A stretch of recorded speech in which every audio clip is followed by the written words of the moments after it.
আশ্বিনের মাঝামাঝি সময়ে এসেও সারা দেশে বেড়েছে বৃষ্টির দাপট। কখনো মুষলধারে আবার কখনো ঝিরিঝিরি ঝরছে। সকাল থেকেই এমন অবস্থা চলায় ভোগান্তিতে পড়েন কর্মজীবী মানুষ। আগামীকালও এ ধারা অব্যাহত থাকবে বলে জানিয়েছে আবহাওয়া দপ্তর। আরও জানাচ্ছেন তানজিদ ভুইয়া। বৃহস্পতিবার সকাল থেকেই রাজধানীতে শুরু হয় অঝোর ধারার বৃষ্টি। এতে রাজধানীর বিভিন্ন সড়কে সৃষ্টি হয় যানজট। সব মিলে গত কয়েকদিনের বৃষ্টিতে কমেছে তাপপ্রবাহের দাপট।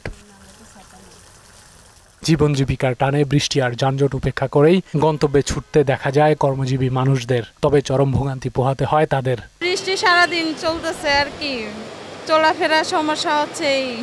ইনকাম কম হতেছে, আমাদের ফ্যামিলি আছে, চালাইতে খুব কষ্ট হয়ে যাইতেছে। রাত্রিও নাই, বহুত কষ্টে আছি আমরা। রেনকোট নাই, কাগজ দিয়ে বেড়াতেছি, ক্যাপ নাই, রাস্তাঘাট ঘুরতেছি। এইভাবে যদি চলতে থাকে তাহলে গাড়ি চালানো অসম্ভব।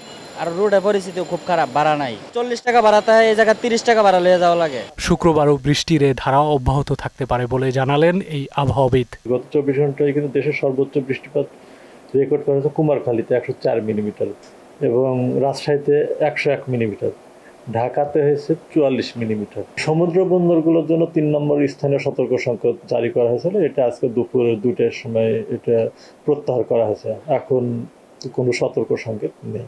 গত 24 ঘন্টায় দেশের সর্বোচ্চ 104 মিলিমিটার বৃষ্টিপাত রেকর্ড করেছে আবহাওয়া দপ্তর। এই সময় রাজধানী ঢাকায় 44 মিলিমিটার বৃষ্টিপাত রেকর্ড করা হয়েছে। তানজিদ ভুইয়া, মোহনা সংবাদ, ঢাকা।